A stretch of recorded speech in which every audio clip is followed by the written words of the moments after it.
Welcome back, ladies and gentlemen, to another Zaggertastic video. I'm your friend, the one, the only Zaggard, and I hope you're all having a wonderful morning, noon, night, evening, whatever time it is for you today. Welcome back to the Dragon's Den, my friends, and welcome back to another ADHD&D, where I have ADHD, and I teach you how to run a game with a broken brain like mine. So, you want to play D&D, or maybe you want to run D&D, but you're a little bit worried about your group falling apart, maybe people becoming uninterested, or worst case scenario, you have to write down your own D&D horror story on Reddit. Well, don't worry, because I have 10 rules for you from me to tell your D&D group, or whatever your TTRPG of choice is, to keep you guys all structured, focused, engaged, and hopefully safe from any Reddit-related stories. Rule number 1, you are in charge. See, you're the game master, so that means not only do you have to create an entire world, create scenarios, run the game, be the judge, jury, executioner, but on top of all that, you yourself are a player. And sometimes people argue about things, especially if you're friends and you've known each other for a while, and especially when there are rules involved in a game and there's not a robot to actually control them, which you are not. If you are though, tell me in the comments. So eventually, doesn't matter what game you're running, doesn't matter who you're playing with, two people will end up arguing about a rule or something to do with the game that isn't in the game world and isn't in character. And you need to be the person who decides, this is how we are going to play the game. You can't just go, well, let's figure it out and talk about it for hours and hours and hours. The reason you can't do that is because you are here to play Dungeons and Dragons. You are not here to argue. This is not a courtroom. This is not debate club. This is Dungeons and Dragons. And when you argue with someone, you are wasting time arguing about playing the game instead of playing the game. And that is frustrating for everyone. Doesn't matter if you're the GM, doesn't matter if you're a player, doesn't matter if you're a viewer. No one wants to watch an argument unless it's a legal courtroom drama. So sometimes you as the GM need to put your foot down. You need to tell people, we are going to run with this rule this way. And if you don't like it, we will not play. Now, the point of this isn't to be like, I am the dictator and I rule everything and you shall bow down to me. No. The point of it is so that way you let your players know that they can rely on you to keep the game running smoothly so you can have fun. And you have to let your players know this is why you're doing it. You can't just say, I am the rule of law, listen to me. If you say that, they're going to become hostile and they're going to become aggressive. Nobody wants to be told what to do all the time, especially not when you're supposed to be having fun with your friends. That's not, well, fun. But if you clearly let them know, hey, these are the rules, and I'm going to make sure that we follow the rules this way for this session, they will listen, they will agree, and you'll all have more fun thanks to it. Rule number 2, the open door policy. This rule is to help your players feel more comfortable with rule number 1. See, when I was explaining the last one, I'm sure some of you thought, and many of you commented down below, this guy just wants to control the game and tell people what to do. Why doesn't he just become a boss or a middle manager? I bet that's what his job is. Well, joke's on you. The only boss is this right here, telling this what to do for you. See, I know and you know, the moment you tell someone that you are the ruler and everything that you say goes, they're gonna fight with you. And I'm sure there are people in the comments down below saying, your games must be terrible. Well, if they listen to rule number 2, they know that won't be the case. The point of this rule is to help kind of soften the blow of rule number 1. It's to let people know, during the game, I'm gonna tell you how we play the game. Not how to play the game, but what the rules are and how I will interpret them. However, between sessions, you can message me at any time and say, hey, I didn't like this ruling. Here's what I think should be done. And then you guys can talk about it. Because now, not only are you not in the middle of a game where you're kind of freaking out as a GM, like, okay, here are all these moving parts and spinning plates that I've got to hold up. And also I got to juggle everything in my head. But now you guys can talk one-on-one. When you talk in a group, emotions and opinions get involved and it's a lot easier to get defensive. But when it's one-on-one, there's more control between each side and it's easier to be heard. Now, the key to this is you actually have to listen to your players. You can't just say, oh yeah, message me. And then when they message you with a problem, you go, I'm sorry. No, I'm not doing that. I'm the DM. You have to actually talk to them, digest what they're saying, and then you guys come to a conclusion. Maybe at the end, you still go with the rule that you said, but it has to be a one-on-one and they have to agree. They have to understand your point of view. It can't just be because that's what you want. Sometimes that may be the case, because sometimes two people just are diametrically opposed on an issue. And sometimes there's no way for them to just agree. They will forever be disagree. But this will help you in a lot of times when players feel they weren't heard during a session. You can talk to them, and more important, it'll help them because you will become a better GM for it. If you take their feedback, you will grow, the game will grow, your enjoyment will grow, and the game won't just fizzle out or just end in a messy explosion. Unless, of course, your finale is an explosion of the bad guy. In that case, that's rad as heck. Rule number 3, no useless scenes. So, this one's a little bit more of a personal opinionized one, and it will vary from table to table, group to group, friends to friends, so on and so forth. Some tables like to play games where the characters spend hours shopping or having breakfast or lunch with each other, just talking and talking for a whole session. I, however, do not like that. I don't want to play fictional shopping in my world with my friends because I can play real life shopping in my world with my friends. See, one of my players is my fiance, and one of the things we have to do is eat. And one of the ways we make sure we eat is we buy groceries every week. We do that every Tuesday, every week. Sometimes we do it by ourselves, but usually we do it together. If I suddenly went into our game world and she was like, oh, I want to get a magic wand, and then we spent 2 hours picking out a magic wand for her based on its feel and its touch, neither of us would enjoy that. And nobody else in the table would be involved, so they wouldn't enjoy it either. So for us, scenes like those are kind of pointless, and I'm not a huge fan of them. Let your players know if you don't like those scenes and you don't want to run those scenes, because if you don't let them know that, they are going to try and inject them into the game, and then that's going to cause problems for you later. Of course, if you forget to mention it, that's okay. Just tell them when it comes up, hey, shopping scenes are just going to be a quick off.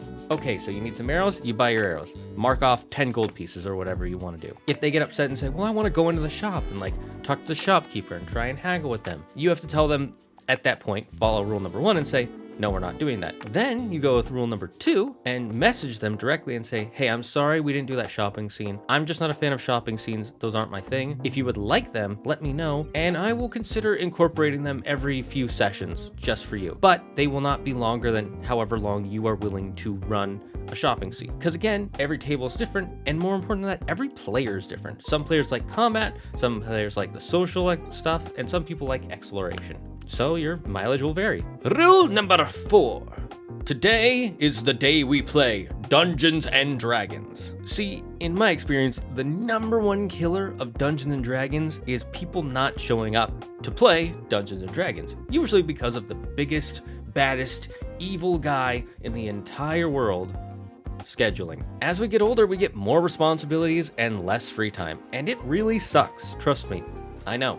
This can mean some players might lose track of time, they just might get too busy, or they just find other interests that they're more interested in. And that's fine, that's called being human. However, there's always that one guy who's like, oh, I've got a new girlfriend or a new job, so I don't know if I'm gonna make it to sessions. How about we just push back our sessions till next week or next month? And they keep pushing it back and pushing it back and pushing it back. And then eventually you explode and say, are we playing? Yes or no? And half the group says, no, I'm not interested anymore, and the other half is silent. And then that guy finally comes in and says, yeah, let's play tomorrow. And now there's no one to play with but you and that guy. And you don't want to play with just him, because he's the reason you guys haven't been playing for over 6 months. True story, by the way. So there is one simple solution to make sure that doesn't happen. On your session 0, you decide how you guys are going to pick when your next sessions are. Either you're going to say, we are going to do it every Tuesday, or every 3rd Thursday, or every 4th Friday. However you decide, that's how you'll do it. Or you can do what my group does. See, it takes us a few minutes for us all to get to the location because none of us are the Flash or can teleport. But once we are all there, we all sit down and we say, okay, when is the next time we are all going to meet? We all look at our calendars because we all have calendars on us at all times. We say, hey, this Sunday, I am most likely free. I might not be free till 7, but it's the Sunday I am most likely free. Then everyone around the table says yes or no to if they're free.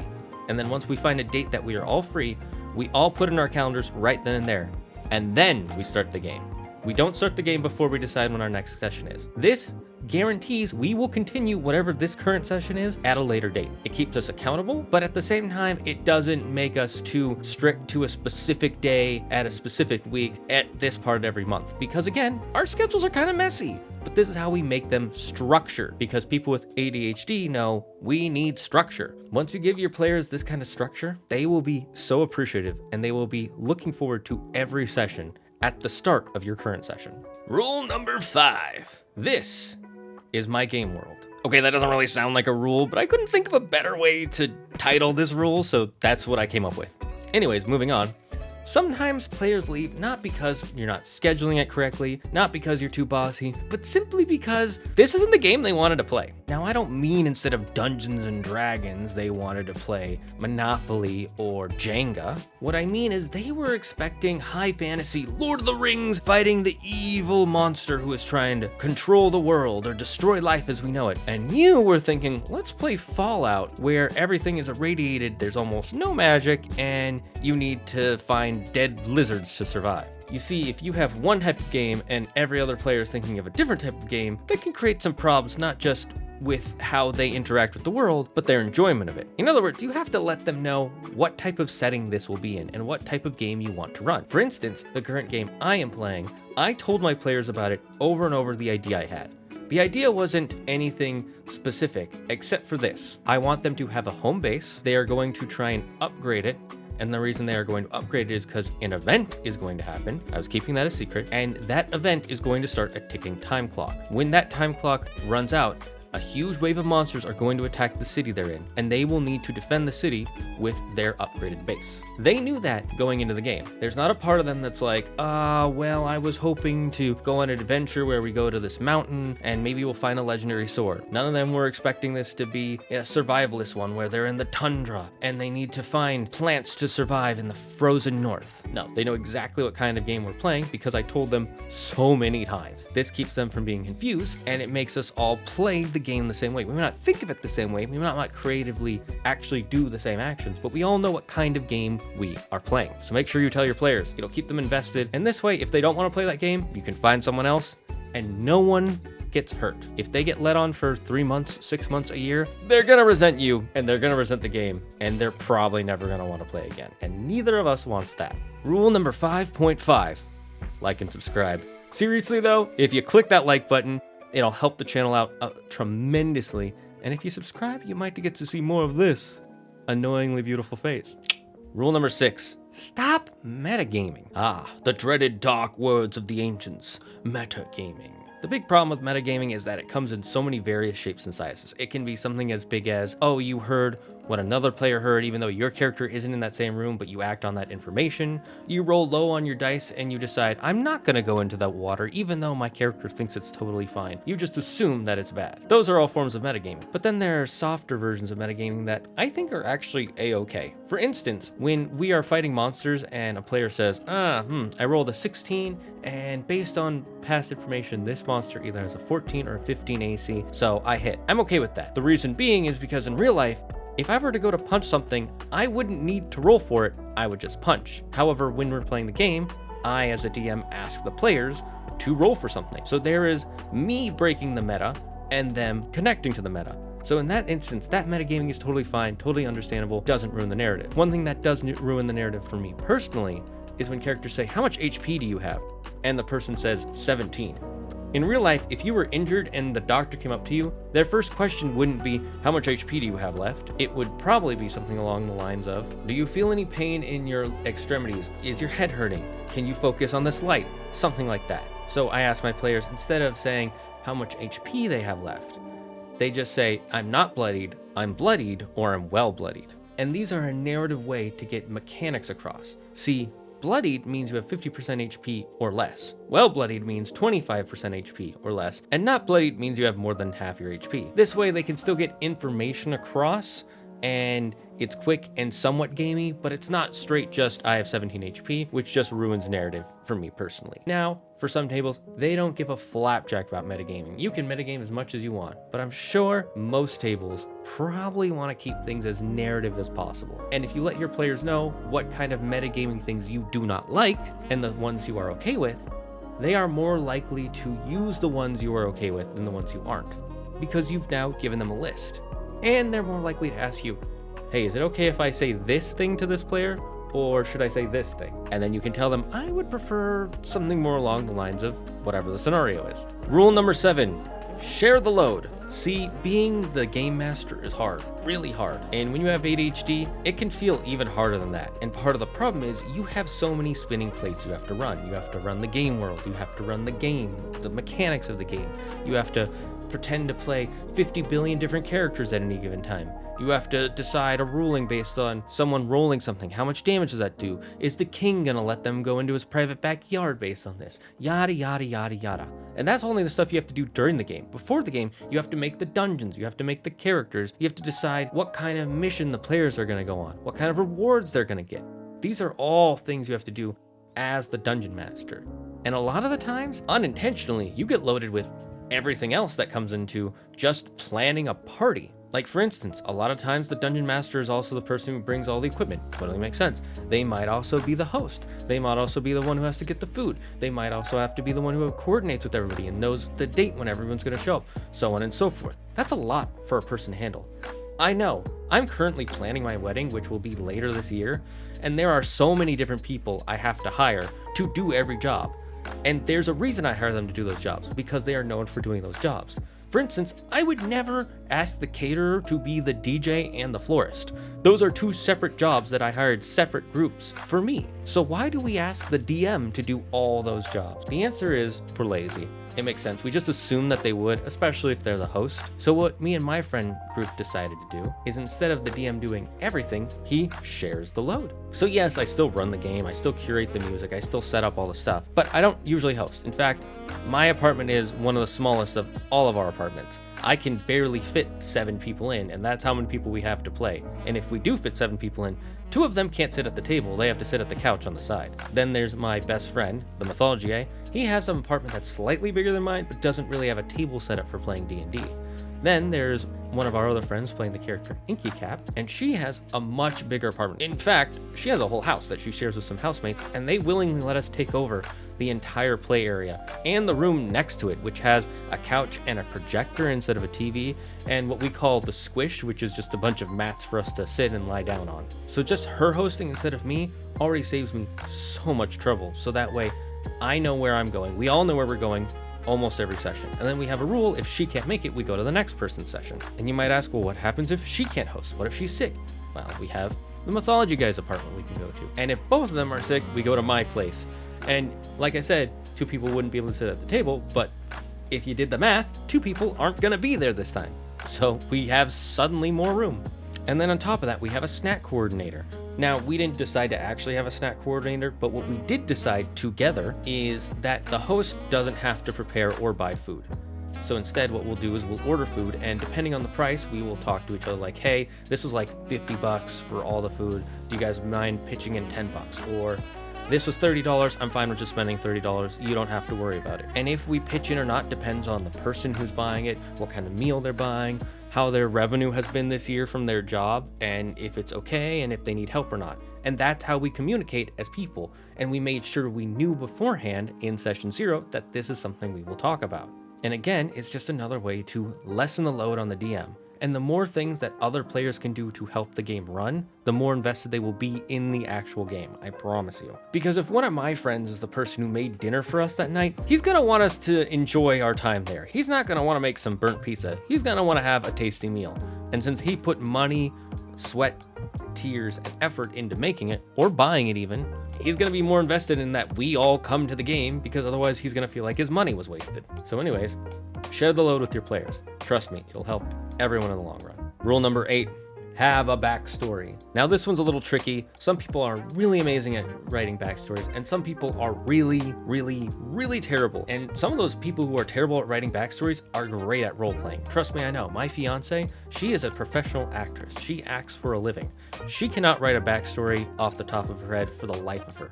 But you know who can write a backstory off the top of his head instantly, every single time, on the spot?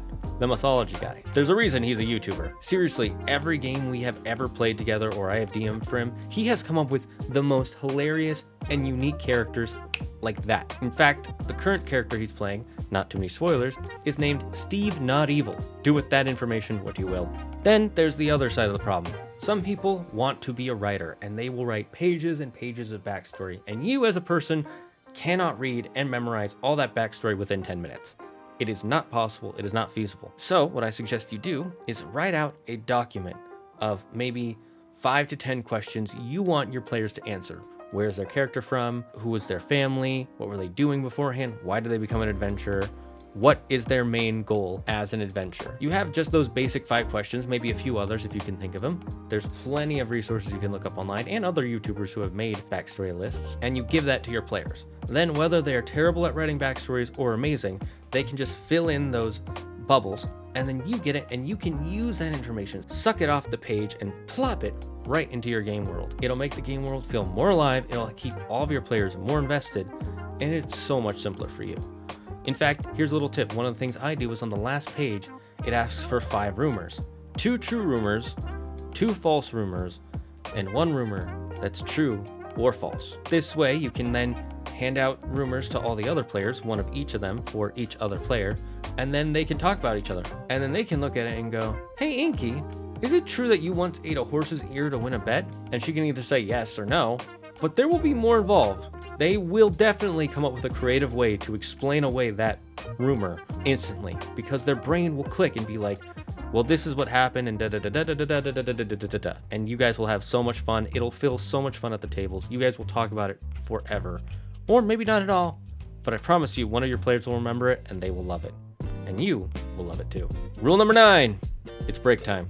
See, Dungeons & Dragons and all tabletop RPGs, and just board games, card games in general, take a long time to play. You don't just play them in 5 to 10 minutes, or even half an hour. Generally, it's several hours. And as you can guess, I have ADHD, which means I can get hyper-focused on one thing so much that I will ignore basic functions of my human body. I will sit there, hungry, starving, okay, maybe not starving, but I will be very hungry for several hours, and I will ignore it because I want to play Dungeons & Dragons. Or maybe I'll hold in having to pee for 2 to 3 hours. And then finally I'll be like, I just have to go. In the middle of a sentence, like I have to go pee. That is not healthy.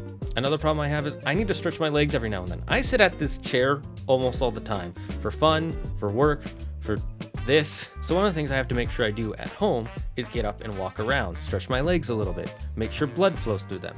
When I'm playing D&D, I get hyper-focused. And when I get hyper-focused, I don't stand up and stretch. And just like the not eating and going to the bathroom, that's a big problem.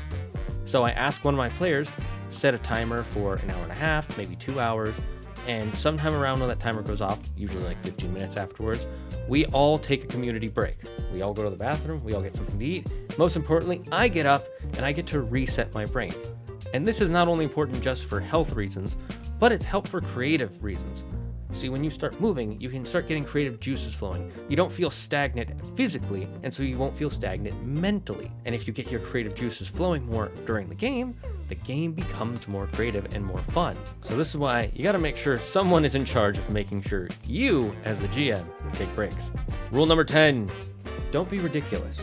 Okay, I know some people are gonna be mad about this one in the comments, but I promise you there's a specific story and there's a threshold. And everybody's gonna have their threshold of ridiculousness. Some GMs are totally fine with players who come in with the character Dildo Baggins and his favorite thing is drinking ale and trying to hit on all the horses in town. I, however, would find that really annoying, and I would ask, hey, maybe add a little more to that character. When I say don't be ridiculous, I don't mean you can't make jokes. This isn't serious business 24/7. We have to protect the president. We are the Secret Service. What I mean by don't be ridiculous is be ridiculous, but keep it logical to the game world and the game. Don't try to take everybody out of the game with your joke. A story I have for that is I had a player who played a half-orc, and her backstory was that her father and her mother were part of 2 warring groups. Her mother was a part of an orc tribe. Her father was the prince of a noble clan of humans, and they were fighting, and they were about to kill each other. So her grandfather decided that her 2 parents would come together and marry and have a child as a peace treaty between the 2 tribes. So some sessions go by, and I made up a character who was a rivaling noble who knew about that backstory. And he hated this character because it was a human noble joining with an orc, tainting their noble blood. And so he said, I shall squash you and your mother beneath my boot like the ants your people are. And then the player responded, I'll squash your mom with my boot. And everybody except for me, laughed. Well, they chuckled. They didn't really laugh. And I personally hated that because it just felt so wrong. Like, it didn't feel like a way his character should react. This was a joke he thought was funny because he saw another streamer do it online.